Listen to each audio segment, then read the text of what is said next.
नमस्कार, आपके साथ मैं हूं दीपिका। दिग्विजय राठी घर से बाहर हो गए हैं और जैसे ही वो घर से बाहर हुए, करणवीर मेहरा शॉक्ड हो गए, चाहत पांडे शॉक्ड हो गई और यहां तक कि चूम और शिल्पा भी रोने लगी। लेकिन क्यों रोने लगी ईशा, ये समझ से परे था। चलिए बात करेंगे इसी पर। अगर आपने सब्सक्राइब नहीं किया है तो जल्दी से कर लीजिए ताकि सारी की सारी लेटेस्ट खबरें आप तक पहुंचे जल्द से जल्द।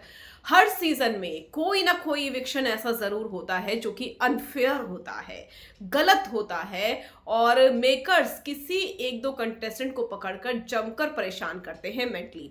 और दिग्विजय राठी की जब वाइल्ड कार्ड एंट्री हुई थी तब मेकर से टीआरपी लेने की पूरी कोशिश की, कशिश और दिग्विजय के मैटर को लेकर। फिर दिग्विजय वर्सेस विवियन हो गया, फिर रजत हो गया, तो जितनी टीआरपी लेनी थी ले ली। और उसके बाद जब मेकर्स के दिग्विजय किसी काम के नहीं रहे तब उन्हें साइड लाइन कर दिया गया, शो से बाहर कर दिया गया। अब ऐसे में इविक्शन के बाद, यानी कि दिग्विजय के इविक्शन के बाद रोने लगी फूट फूट कर ईशा की आंखों में आंसू क्यों थे? क्योंकि नपटी तो उन्हें बिल्कुल पसंद नहीं था। यहां तक कि दिग्विजय को नॉमिनेट करने वाली ईशा हमेशा रहती है और हमेशा उन्होंने दिग्विजय को ही नॉमिनेट किया है।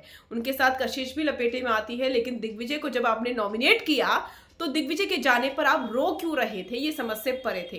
ऐसे घड़ियाली आंसू देखकर लोग भी हैरान रह गए, क्योंकि ईशा का दिग्विजय के साथ कोई बॉन्ड ही नहीं था। दोनों के बीच में फाइट्स भी होती थी, दोनों एक दूसरे को नॉमिनेट भी करते थे। तो ऐसे में दिग्विजय का जब इविक्शन हुआ तो ईशा रोने लगी और यही चीज लोगों को रास नहीं आ रही है कि आखिर कोई इतना दिखावा कैसे कर सकता है।